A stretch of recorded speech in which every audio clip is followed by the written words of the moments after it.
Rick Bates flew 135 combat missions over Vietnam before anti-aircraft fire ripped the wing off his F-4 Phantom and sent him tumbling toward the jungle at 500 knots. That's not something you just read about and move on from. That's the kind of thing that stays with you, the kind of story that changes the way you think about what these men went through. And to really understand how it happened, you have to slow down a bit and go back to the beginning. Back to a kid from the Great Plains who looked up at the sky and dreamed of flying fighters.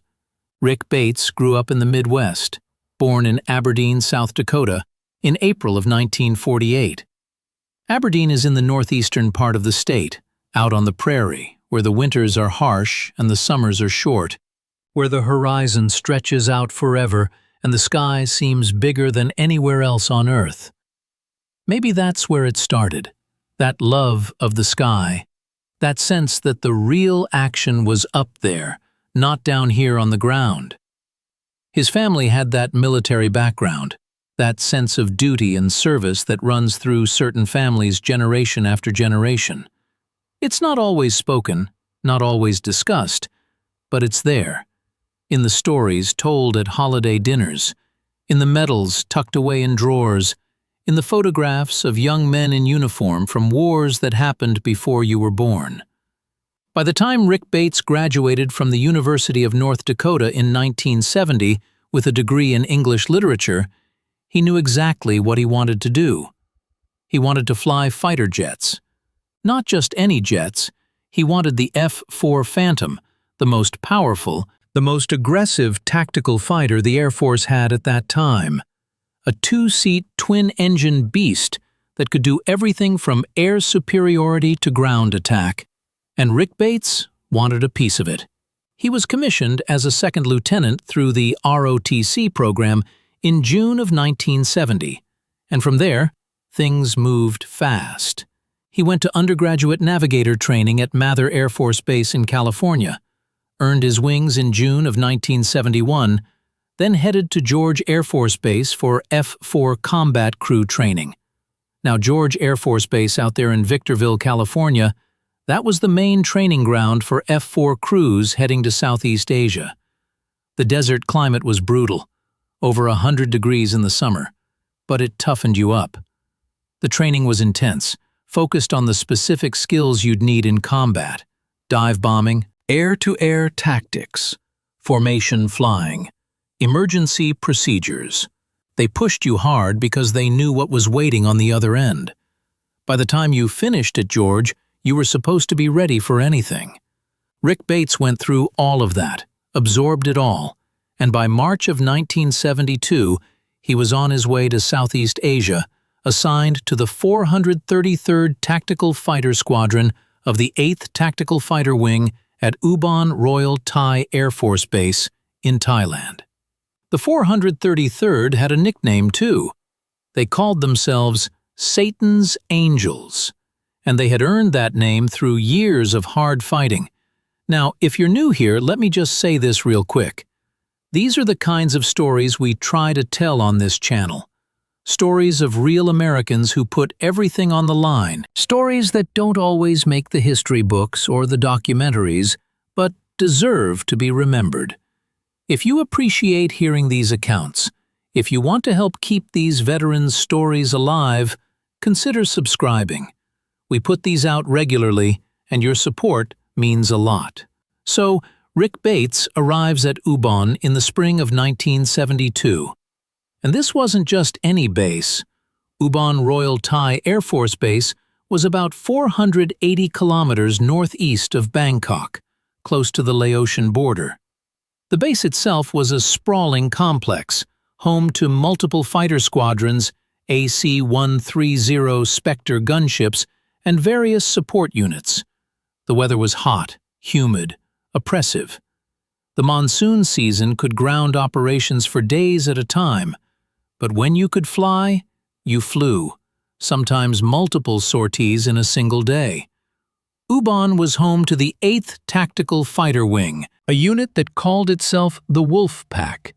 And that name wasn't just for show. Colonel Robin Olds, The legendary World War II ace, who commanded the wing from 1966 to 1967, gave them that nickname because of how aggressive and coordinated they were in the air, like a pack of wolves hunting together. Olds himself was a genuine hero, one of the few American aces with aerial victories in both World War II and Vietnam. He had 4 confirmed MiG kills over North Vietnam, plus rumors of several more that he credited to other pilots to avoid being pulled out of combat and sent home. Under his command, the Wolfpack had executed Operation Bolo in January 1967, a brilliantly planned mission that lured the North Vietnamese MiGs into an ambush. In a single engagement lasting about 15 minutes, the Wolfpack shot down 7 MiGs without losing a single American aircraft. That mission made headlines around the world and cemented the 8th Tactical Fighter Wing's reputation as the premier fighter unit in Southeast Asia. By the time Bates arrived, the Wolfpack had already established itself as the top MiG-killing unit of the entire Vietnam War. They'd shot down more enemy aircraft than any other wing, and they'd pioneered some of the most important tactical innovations of the conflict. In fact, the 433rd Tactical Fighter Squadron, the very unit Rick Bates joined, was the first in Southeast Asia to use laser-guided bombs in combat. That happened back in May of 1968, when they started testing the Paveway and Bolt 117 systems, weapons that would eventually revolutionize aerial warfare. Before laser-guided bombs, hitting a target required either getting dangerously close or accepting that most of your bombs would miss. A typical strike mission might put dozens of aircraft over a target, drop hundreds of bombs, and still not guarantee that the target was destroyed. Bridges were particularly tough. They were long, narrow, and often reinforced. The odds of a dumb bomb landing exactly on the bridge structure were poor, but with laser guidance, everything changed. A weapons systems officer could designate the target with a laser, and the bomb would guide itself to that spot with remarkable accuracy. Half the early laser-guided bombs scored direct hits, even with the primitive handheld designators they started with. By 1972, those smart bombs were proving their worth on the most difficult targets in North Vietnam. The famous Tan Hoa Bridge, the Dragon's Jaw, had survived hundreds of bombing sorties over years of attacks, starting in 1965. American pilots had flown 871 sorties against that bridge, losing 11 aircraft, and never managed to drop it. The bridge was heavily defended, positioned over a river that made approach angles difficult and tough enough to withstand near misses. It became a symbol of North Vietnamese resistance, proof that American air power couldn't defeat them. In May of 1972, Wolfpack F-4s carrying laser-guided bombs finally brought it down in a single morning. 14 jets did what nearly 900 sorties hadn't been able to accomplish. A few days later, the Paul Doomer Bridge, another critical crossing near Hanoi, also fell to laser-guided bombs. These victories demonstrated the potential of precision weapons and pointed toward the future of aerial warfare. Rick Bates was flying into that environment, a world where the technology was advancing rapidly, but the danger was still very, very real.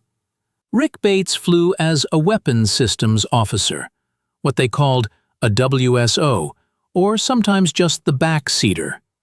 In the F-4 Phantom, you had a pilot up front and a WSO in the rear cockpit. The arrangement was similar to the Navy's setup, where the backseater was called a Radar Intercept Officer, or RIO. The job titles were different, the services had their own terminology, but the function was the same. The WSO handled the radar, running the APQ-120 fire control system that could lock onto enemy aircraft and guide missiles to their targets.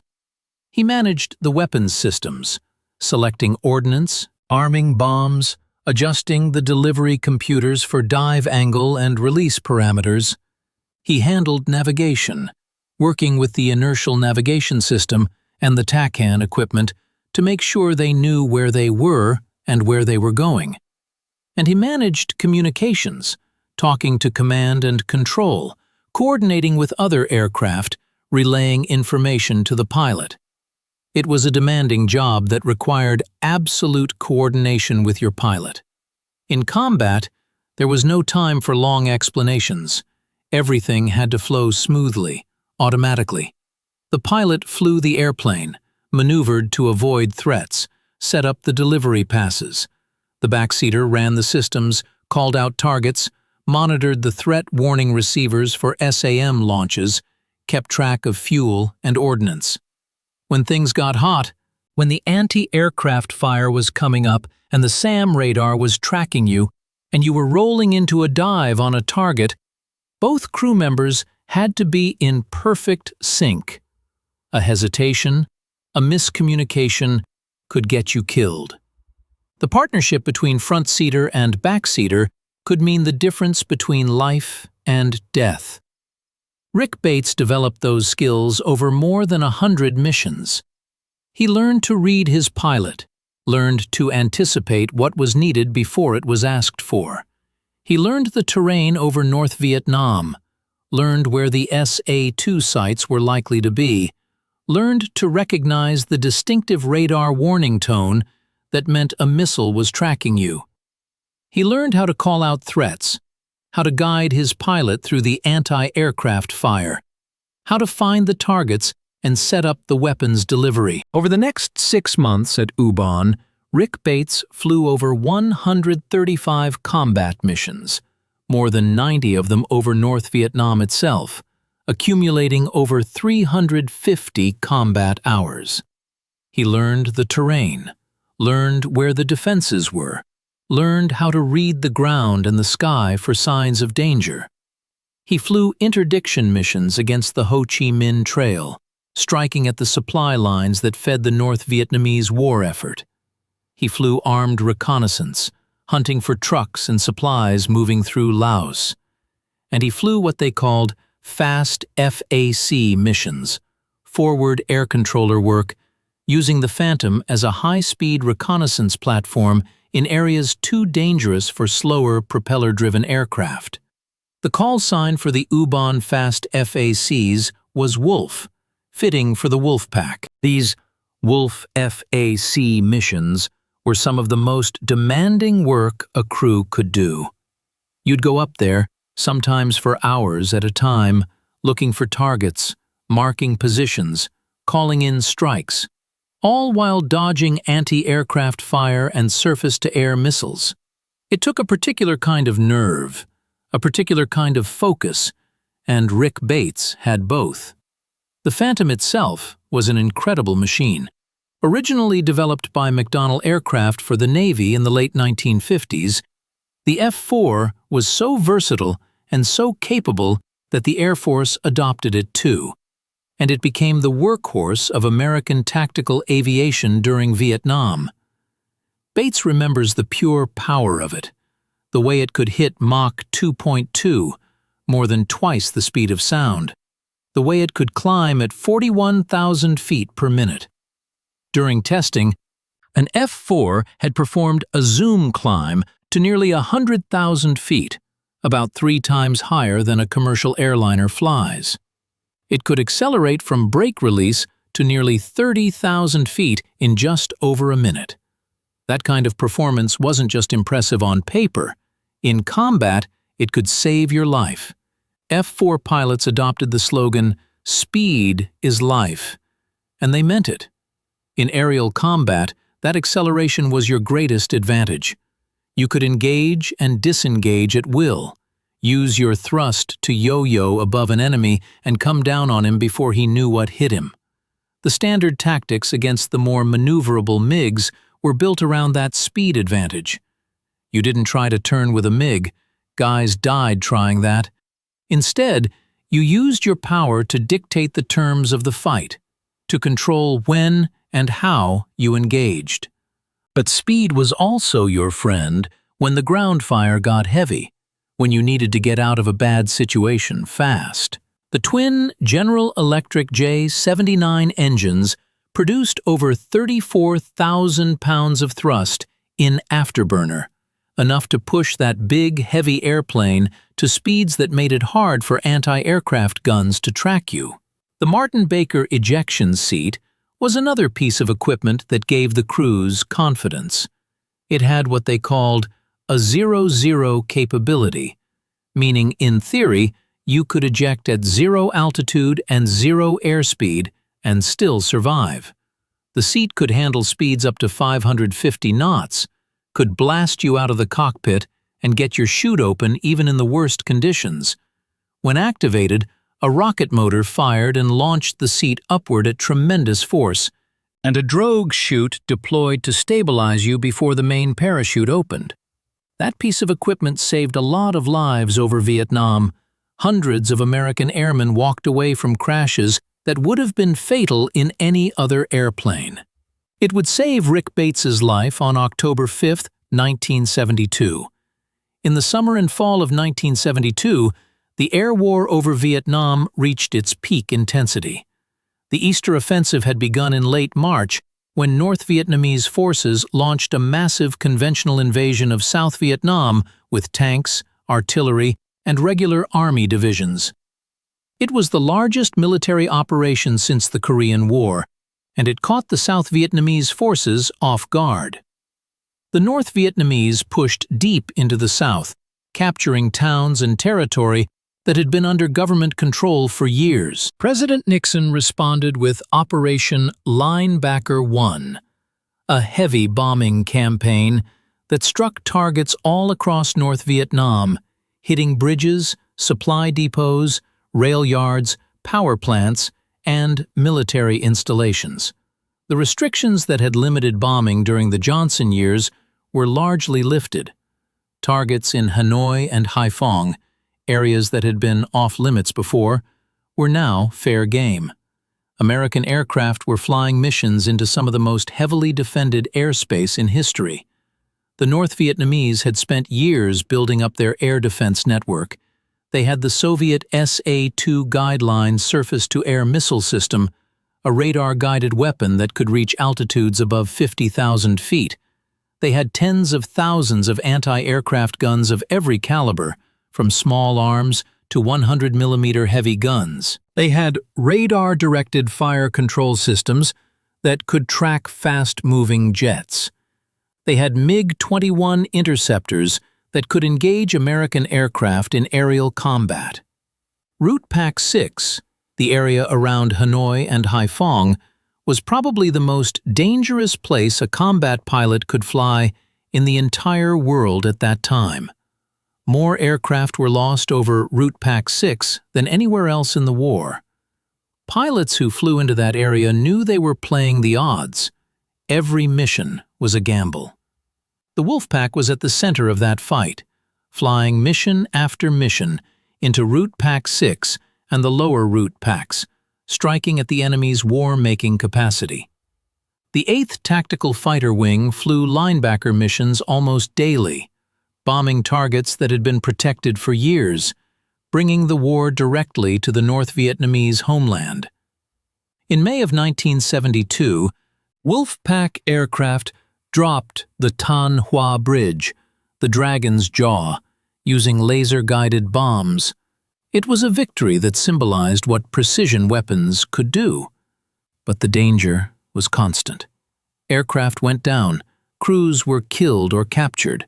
The losses mounted even as the victories accumulated. Rick Bates was part of that fight, going up there day after day, doing his job, watching friends disappear, and wondering if he'd be next. By October of 1972, Bates had been at Ubon for about 6 months. He was experienced now, one of the old heads in the squadron, the kind of backseater they'd pair with a new pilot to help him learn the ropes. There's a little detail he remembers about that day, something that stuck with him all these years. Back in those days, everybody used to wear cotton flying suits. They were comfortable, breathable. You could wear them around the base without overheating. But around 1970, the Nomex flight suit came into being. Nomex was fire-resistant, a synthetic material that wouldn't melt or drip if you were caught in a fire. It could give you precious seconds to escape a burning cockpit. The Air Force made it mandatory for flight operations. But it was hot. In the Southeast Asian heat, wearing a Nomex suit was like wearing a blanket. So a lot of guys kept their old cotton suits for walking around the base and only put on the Nomex when they were actually going to fly. Some guys even had the local tailors make custom cotton suits with short sleeves for comfort. But you always put the Nomex on to fly. That was the rule, and for good reason. At Ubon, there was a room in the squadron where everybody hung their Nomex suits between missions. Rick Bates remembers one guy in the squadron who was superstitious about his flight suit. He wore the same one every single mission for an entire year without washing it, never touched the zipper, just climbed in, flew, climbed out, hung it up, and did it again the next day. Made that room pretty ripe, as Bates puts it, but the guy believed it was keeping him alive. Pilots are superstitious that way. They develop rituals, do things the same way every time, because when you're doing something as dangerous as flying combat missions over North Vietnam, you grab onto anything that feels like it gives you an edge. The day Rick Bates got shot down, he did something different. He wore a t-shirt under his flight suit. He never wore a t-shirt, never had before, never did after. But that day, for some reason, he put one on. He doesn't know why. Maybe it was cooler that morning. Maybe he just grabbed it without thinking. But he remembers it because it was the one thing he did differently. And then, everything went wrong. On October 5th, the squadron had a new front seater, a pilot named Jim Latham, and they put him with Rick Bates for what was supposed to be a routine Wolfpack mission. It was the first time Bates and Latham had ever flown together. You have to understand, there's a rhythm you develop with your regular crew, a shorthand, a trust that builds up over dozens of missions. When you fly with someone new, especially someone fresh to the theater, you're both still figuring each other out.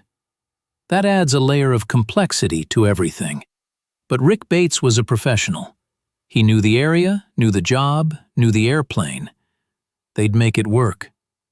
That morning, they'd flown the Dawn Patrol, an early mission to check on a situation up north. The command post at Ubon had briefed them that multiple aircraft had been shot down in North Vietnam over the previous 24 hours, about 5 airplanes down, and the rescue forces were trying to coordinate recovery operations. But before they could send in the helicopters, the big HH-53 Jolly Green Giants that did the actual pickups, they needed better information about where the downed airmen were and where the enemy defenses were concentrated. You couldn't just send helicopters into North Vietnam blind. Those were big, slow, vulnerable targets. The North Vietnamese would have shot them down within minutes if they didn't know exactly what they were flying into. That was the Wolfpack's job. Go up there, make contact with anyone on the ground who might still be evading capture, locate the defenses, and bring that information back so the rescue could be planned properly. It was dangerous work. You were flying low and slow enough to draw fire, deliberately exposing yourself so you could see where the guns were. But it was also some of the most important work you could do. When a man went down behind enemy lines, the entire system mobilized to get him back. Crown, the rescue coordination aircraft, would be overhead directing the effort. Sandy, the A-1 Sky Raiders that flew close escort for the helicopters and suppressed enemy fire, would be standing by. And the FACs would be out front, finding the survivors, mapping the threats. Rick Bates and Jim Latham spent about 8 hours doing that work on October 5th, flying long, searching missions over hostile territory, talking to survivors on the radio, trying to pinpoint their locations. They didn't have maps for some of the areas where they eventually found the downed airmen. The survivors weren't anywhere near the position that 7th Air Force had reported. Bates and Latham had to hunt for them, circling over the jungle, making radio calls, waiting for a response. And sometimes they deliberately drew fire to mark where the anti-aircraft guns were positioned. You'd make a low pass over a suspected gun emplacement, see if they shot at you, mark the position, and then get out of there before they got your range. It was nerve-wracking work, the kind of thing that aged you fast. When they finally landed at Da Nang to debrief the rescue forces, they'd helped get at least 2 men out. That's the kind of thing that doesn't always get recognized, but it mattered. Those 8 hours of flying, the risk they took, the information they gathered, it brought Americans home. After the debrief, they headed back up for another mission. This time, they were out looking for targets, trying to find something worthwhile for a strike flight that was coming out behind them. The weather was down that day, and the usual hip-pocket targets, the known locations they could hit on short notice, were obscured by clouds. Rick Bates's wing commander was leading the incoming strike flight, so there was extra pressure to find something good. They came across what Bates called an old truck park, a collection of vehicles that had already been hit in previous strikes, burned out and destroyed. But as they flew over, something caught Bates's eye. It looked like maybe the Vietnamese had moved some good trucks in among the wrecks, trying to camouflage them with the debris. He told Latham, "Let's go back and take another look." They swung around for a second pass. Now here's where things went wrong. They were coming in low and fast, maybe 2,500 feet above the ground, doing 550 knots, with maybe 2.5 or 3 Gs on the airplane in a turn. Rick Bates was watching the ground, trying to confirm whether those trucks were worth calling in a strike. And he made a comment to Latham, "Don't get slow."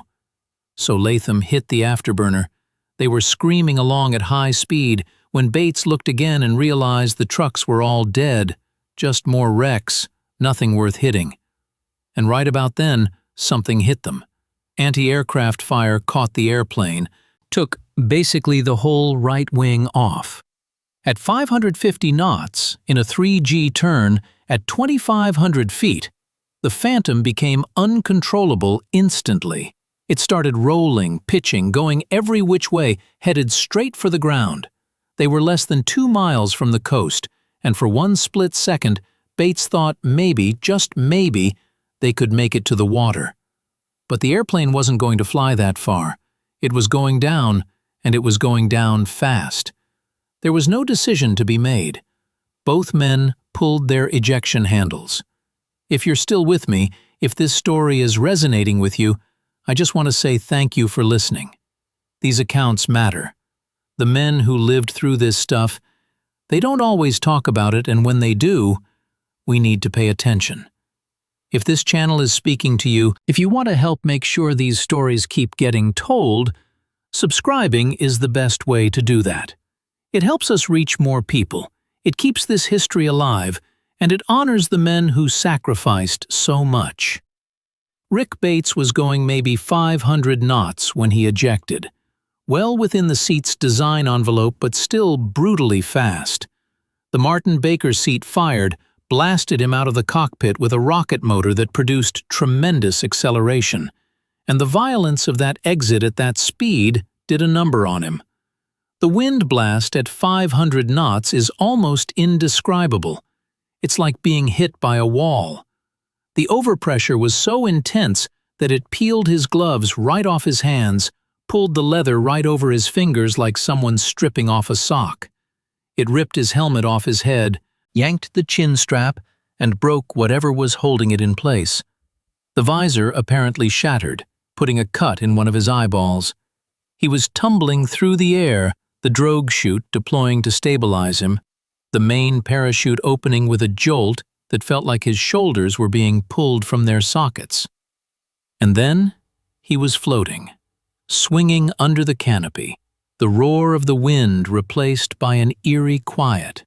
When Bates looked down at his hands, they were covered in blood, but there were no cuts. The pressure of the ejection had forced blood out through his pores, through his capillaries, like his hands had been squeezed by a giant fist. That's how brutal a high-speed ejection can be. The human body isn't designed for that kind of abuse. But he was alive. The seat had worked. Martin Baker had done its job. The parachute had opened. He was floating down toward the ground in North Vietnam, somewhere in Wolfpack 1, the southernmost region of the country. And then he heard it. Pop, pop, pop, pop, pop. People on the ground were shooting at him. Muzzle flashes from the jungle below, bullets whizzing past him as he descended. He doesn't know if they were trying to hit him or just letting him know that escape wasn't going to be an option.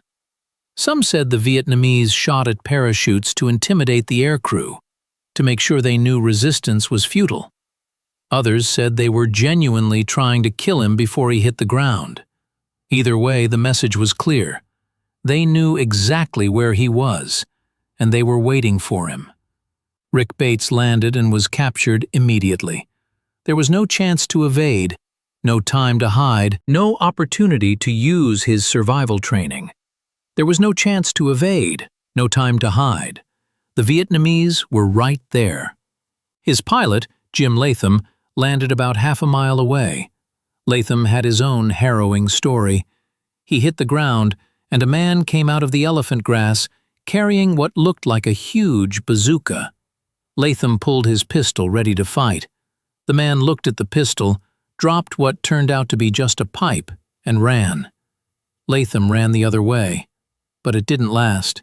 He was captured within seconds, maybe 20 seconds total of freedom on the ground before they had him. Both men were now prisoners of war. They were in the southern part of North Vietnam, an area called Wolfpack 1, and they would not see each other again for a month. Those first weeks in captivity were brutal. Rick Bates was held in bunkers and cells, kept separate from any other Americans, isolated in a way that was designed to break him down psychologically. He had no idea if Latham was alive or dead. The North Vietnamese didn't tell him anything. They asked questions, demanded answers, applied pressure in various ways. The guards were nervous, some of them barely more than kids, and the conditions were harsh. There was little food, and what there was tasted terrible. The cells were dark, sometimes underground, hot and stifling or damp and cold, depending on the weather. Insects were everywhere. Rats came out at night. You slept when you could, but you never really rested. Every sound could be a guard coming to take you for another interrogation. Bates remembers one time when he was being guarded by a kid who looked about 12 or 13 years old, holding an AK-47 with the safety off. The kid was watching Bates while Bates relieved himself, and the kid was clearly terrified. More scared of Bates than Bates was of him. That might sound strange, but it was actually more dangerous that way. A scared kid with a loaded weapon, a finger on the trigger, any sudden movement could set him off. Bates stood very, very still, moved very, very slowly, and prayed the kid didn't startle. That was one of the most unnerving moments of his entire captivity, standing there with that nervous child soldier pointing a rifle at him, knowing that his life was in the hands of a frightened teenager who might pull the trigger by accident. But he got through it. He got through all of it. Meanwhile, Jim Latham was in his own prison a mile or two away. He had broken both legs on landing and could barely move. The Vietnamese stripped him, blindfolded him, tied his elbows behind his back, and beat him with rocks and rifle butts. Then they threw him in a concrete bunker they called a pillbox and left him there. About 3 weeks into his captivity, Latham tried to escape. He'd been working on his bindings at night, loosening them and retying them in the morning so the guards wouldn't notice. One night he made his break, hoping to reach the coast and find a fishing boat. But he was recaptured the next day. The consequence was immediate. They started moving both men north toward Hanoi. Rick Bates and Jim Latham were reunited about a month after they were shot down, 3 days after Latham's failed escape attempt. From there, they began the long journey to the main prison camps around Hanoi, a journey of about 300 miles that took weeks. They walked some of it, stumbling along jungle trails in the dark, their feet blistered and sore. They rode in trucks for some of it, bouncing along rutted roads, hidden under tarps, so American aircraft couldn't spot them. They were kept in cells and caves along the way, sometimes in villages where the local population would come out to stare at them, sometimes to throw things at them. The hostility was real. These Americans had been dropping bombs on their country, killing their people. Not everyone wanted to hurt the prisoners, but enough did that every village was a potential danger. The whole time they were under guard, never knowing what was coming next, never knowing if they'd make it, or if some trigger-happy teenager with a rifle would end everything. The guards weren't always cruel, but they weren't friendly either. You were the enemy. You had killed their comrades, destroyed their infrastructure, brought death and destruction to their homeland. They didn't forget that, even as they moved you north. There was one guard who stayed with Bates and Latham for most of the journey, keeping watch over them throughout the long trek. He was professional, neither brutal nor kind, just doing his job. That was better than the alternative. The unpredictable guards, the ones who might hit you for no reason or forget to give you water, those were the dangerous ones. By December of 1972, Rick Bates and Jim Latham arrived in Hanoi. They had been prisoners for 2 months. They would remain prisoners for another 4. The prison system in Hanoi was a world unto itself. The most famous facility was Hoa Lo Prison, what the Americans called the Hanoi Hilton. It was an old French colonial prison, built in the 1890s, and the North Vietnamese used it to hold American POWs throughout the war. The name Hoa Lo means fiery furnace or stove in Vietnamese, named after the street where the prison was located, which had been known for its stove-making shops. The irony of the American nickname wasn't lost on anyone. The conditions there were terrible, nothing like a Hilton hotel. Prisoners were subjected to solitary confinement, sometimes for months or years at a time. Malnutrition was constant. The food was barely enough to survive on, maybe 700 calories a day according to some estimates, and it was often contaminated. Men lost 40, 50, 60 pounds. Their teeth fell out. Tropical diseases went untreated. Medical neglect was routine. But the worst part was the torture. The North Vietnamese wanted propaganda statements, confessions that they could use against the United States, and they were willing to use extreme measures to get them. There was a room in the Hanoi Hilton they called the Nobby Room, designed to muffle the screams. Men had their arms tied behind their backs so tightly that their ribs separated. They were hung from meat hooks on the ceiling. They were beaten for hours, their bones broken, their eardrums ruptured. The guards used a technique where they would tie your arms behind your back, cinch your elbows together until your ribs started pulling apart, then rotate your arms over your head until your shoulders dislocated. No man could stand that kind of pain. Every single POW eventually broke. No American stuck to the name, rank, serial number, date of birth requirements that the military code of conduct demanded. Everyone broke eventually. The North Vietnamese made sure of it. The guilt that caused, the feeling that you'd failed your country by giving them anything, haunted many of these men for the rest of their lives. They carried that shame even though no one could have done any different, even though the men who broke earliest often endured the worst treatment, so that others wouldn't have to. But they also found ways to resist. They communicated through a tap code, knocking on walls to spell out messages letter by letter. The code was based on a 5x5 grid of the alphabet, with the letter K removed. You'd tap once for the first row, pause, then tap the number of the column. It was slow, laborious, but it worked. They developed hand signals, what they called the deaf-mute code, for when guards were watching. They looked out for each other, shared information, maintained military discipline even in captivity. If a man was being tortured, others would make noise to distract the guards. If a man was isolated, they'd find ways to let him know he wasn't alone. Men like Admiral James Stockdale and Colonel Robinson Reisner led their fellow prisoners, organizing resistance, maintaining morale, refusing to give the North Vietnamese anything they didn't have to give. Stockdale deliberately injured himself, cut his own scalp with a razor and beat his own face with a stool to make himself unpresentable for propaganda photos. He was awarded the Medal of Honor for his courage in captivity. That spirit, that refusal to be completely broken, was one of the most remarkable things about the POW experience. These men, stripped of everything, beaten and starved and isolated, still found ways to resist, still maintained their identity as American servicemen, still looked out for each other. It's hard to imagine that kind of strength until you hear their stories.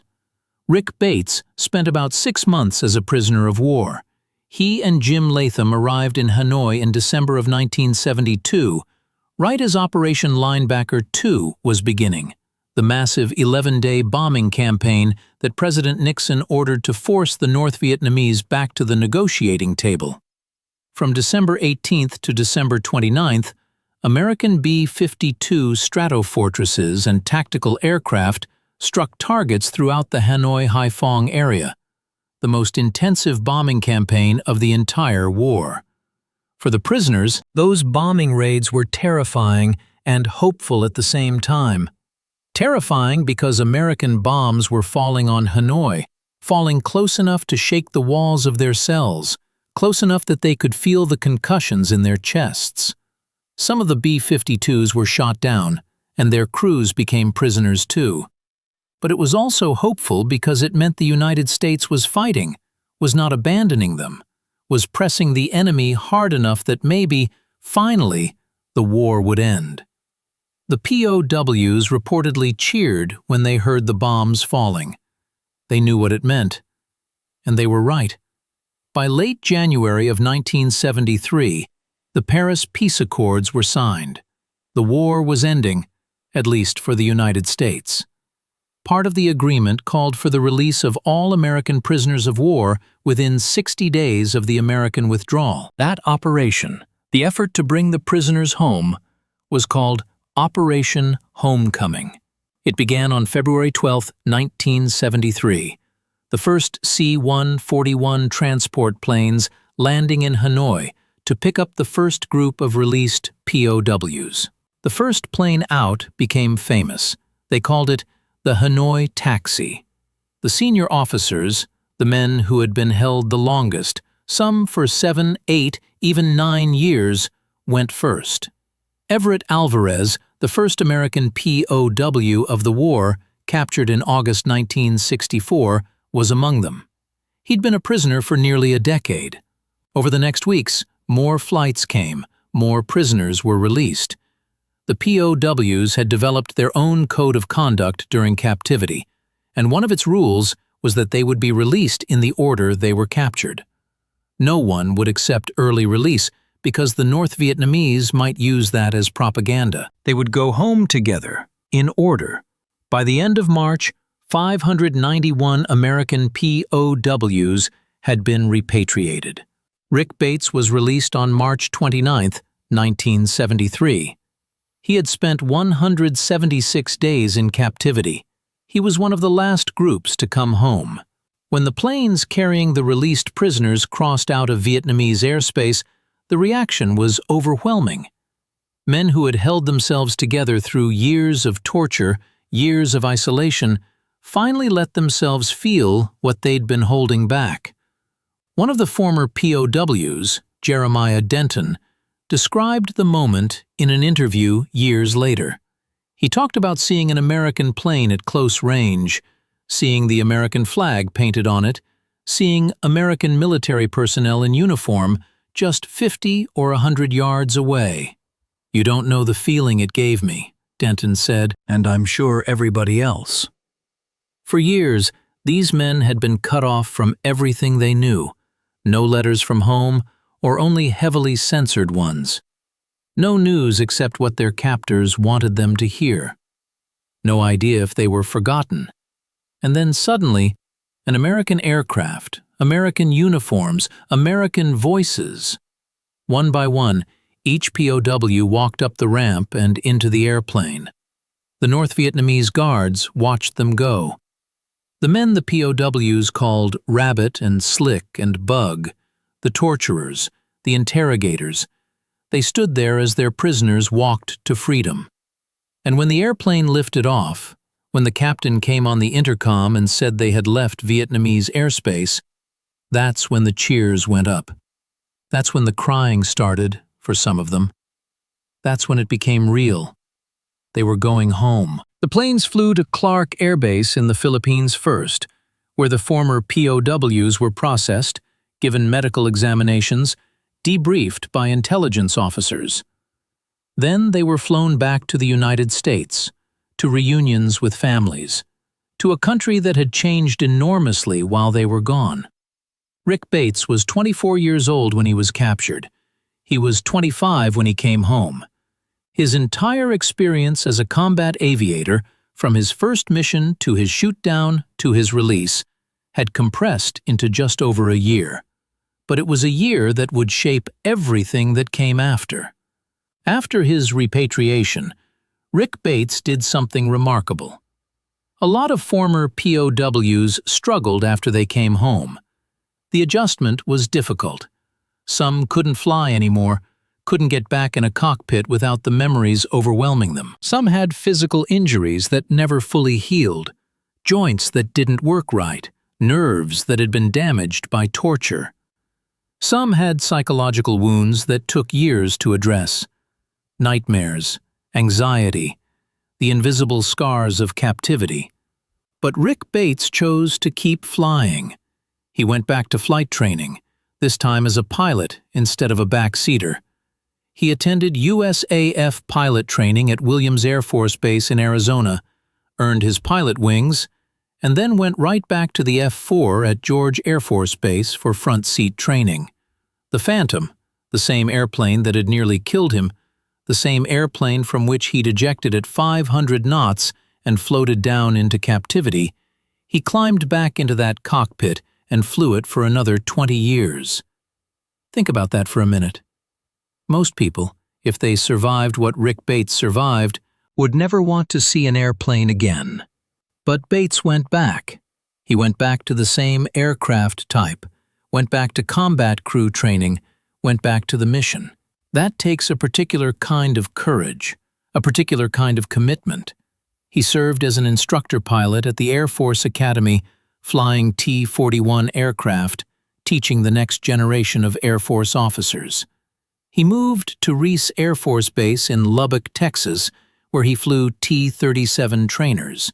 Then he completed F-4E training at George Air Force Base again, and was assigned to the 337th Tactical Fighter Squadron of the 4th Tactical Fighter Wing at Seymour Johnson Air Force Base in North Carolina.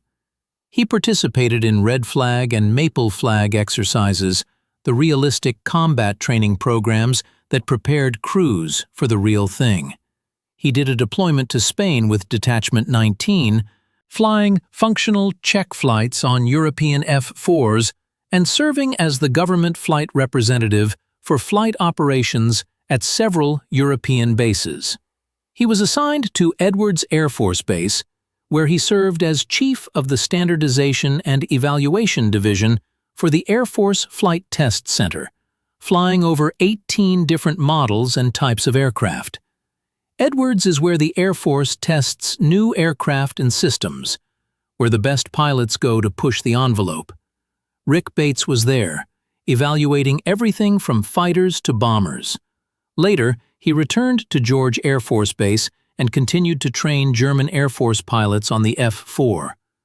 Germany did much of its pilot training in the United States, and Bates's squadron was specifically paid by the German government to train their people, even though it was right there on an American base. He retired from the Air Force in August of 1990 as a major, then joined a defense contractor where he flew vintage fighters like the F-86 Sabre, F-100 Super Sabre, and T-33 Shooting Star, as well as the F-4.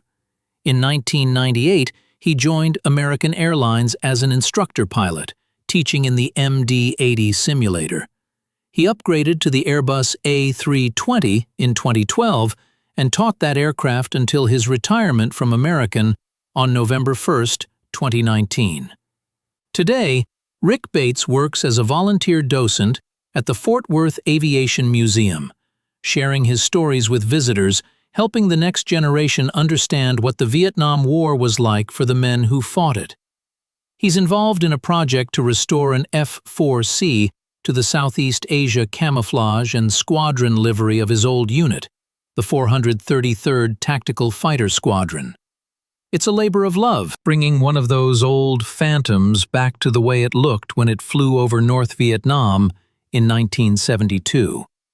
He's told his story to the Witness to War Foundation, to the Library of Congress for their Veterans History Project, to the Martin Baker Ejection Tie Club, an organization for people whose lives were saved by Martin Baker ejection seats. Every member of that club has punched out of a dying aircraft and lived to talk about it. They share a bond that only they can truly understand. The experience of that split-second decision, the violence of the ejection, the vulnerability of the parachute descent, and the overwhelming relief of surviving. Rick Bates is one of the honored warriors recognized by the Halo for Freedom organization. He's spoken at events, participated in commemorations, kept the memory of his fellow POWs alive. Jim Latham, the pilot who was shot down with him, also survived, also recovered, and went on to an extraordinary career of his own. Latham eventually rose to the rank of Brigadier General and commanded the Air Force Thunderbirds Aerial Demonstration Team. Both men came home, rebuilt their lives, and continued to serve. They stayed in touch over the years, bound together by that shared experience, by those 176 days of captivity, by the knowledge that each had relied on the other when it mattered most. If you've made it this far, if you've listened to this whole story, I want to say thank you. I mean that sincerely. These histories, they're not easy to tell, and they're not always easy to hear, but they matter. Men like Rick Bates went through things that most of us can barely imagine. They flew into the most dangerous airspace on Earth. They ejected at impossible speeds. They survived captivity and torture, and they came home and kept going. They didn't ask for recognition. Most of them never talk about it unless someone really wants to know. But their stories deserve to be remembered. If you found value in this, if you want to help keep these accounts alive, subscribing is the way to do it. Sharing it with someone else helps too. Every time one of these stories gets passed along, it honors the men who lived it. When you really sit with it, it's hard not to respect what people like Rick Bates went through. He was a 23-year-old kid from South Dakota who wanted to fly fighters. He got his wish, and it nearly killed him. He spent 6 months in a North Vietnamese prison, not knowing if he'd ever come home, not knowing if anyone even knew he was alive. And when he did come home, when he walked off that airplane at Clark Air Base and felt American soil under his feet again, he didn't quit. He didn't give up on flying. He didn't let the experience defeat him. He got back in the cockpit and flew for another 30 years.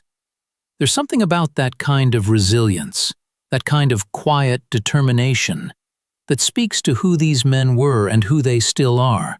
They weren't looking for glory. Most of them never talk about it unless someone really wants to know. They went to war because their country called them. They did their duty as best they could, and when it was over, they came home and got on with their lives. Rick Bates raised a family, had a career, contributed to his community. He didn't make his POW experience the center of his identity. It was just something that happened, one chapter in a long and eventful life. But it mattered. The lessons he learned in those prison cells, the strength he found when everything else was stripped away, those things stayed with him. And now, in his 70s, he's giving back, volunteering at the museum, restoring that F4, telling his story so that future generations will understand what it cost to defend this country. Stories like this don't always get told the right way, if they get told at all. The Vietnam War was controversial then and remains controversial now. The politics surrounding it divided the nation and left scars that still haven't fully healed. But whatever you think about the war itself, whatever opinions you have about the decisions that led us into that conflict and kept us there for so long, the men who fought it deserve respect. They did what their country asked of them. Many of them paid a terrible price. Some never came home at all. Their names are carved on that black granite wall in Washington. 58,000 Americans who gave everything. And the men who did come home, the ones like Rick Bates who survived the prisons and the torture and the isolation. They carry memories that most of us can barely imagine. Rick Bates's story deserves to be told. The 433rd Tactical Fighter Squadron, Satan's Angels, they deserve to be remembered. The Wolfpack, the men who flew out of Ubon and took the fight to the enemy night after night, they deserve their place in history. The POWs who endured years of captivity, who developed their own code of resistance, who looked out for each other in the darkest circumstances, they are heroes in the truest sense of the word. They didn't break, not completely. They found ways to resist, ways to maintain their dignity, ways to survive. And when they came home, they didn't complain. They moved forward. However you look at it, what they did mattered, and it still does. The freedom we enjoy today was paid for by men like Rick Bates, by their sacrifice, their courage, their willingness to put everything on the line for their country. We owe them a debt we can never fully repay, but we can remember. We can tell their stories. We can make sure that what they did is not forgotten. Rick Bates, thank you for your service, thank you for your sacrifice, and thank you for letting your story be told.